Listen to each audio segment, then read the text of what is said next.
On croirait la scène d'un film d'espionnage posté sur les réseaux sociaux. Sur une plage paradisiaque des Caraïbes, 2 hommes en jet ski armés arrivent en trombe, se précipitent sur le sable et exécutent de sang-froid plusieurs personnes, dont cet homme en blanc, avant de prendre la fuite.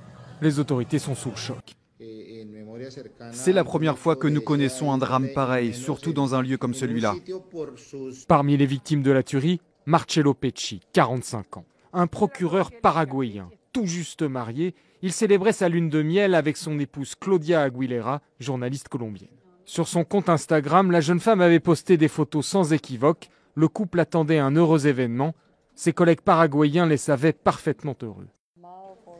Il était très calme, très enthousiaste avec ce mariage.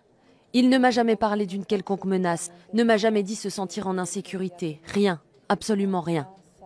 Pas de mesures de sécurité particulières pour ce voyage privé dans ce palace local, contrairement à d'habitude. Car Marcello Pecci était un procureur spécialisé dans le crime organisé, le trafic de drogue, le blanchiment d'argent et le financement du terrorisme. Il était notamment connu pour avoir conduit le footballeur Ronaldinho derrière les barreaux entre mars et août 2020, entré au Paraguay avec de faux documents. Son assassinat a vivement fait réagir les présidents colombiens et paraguayens.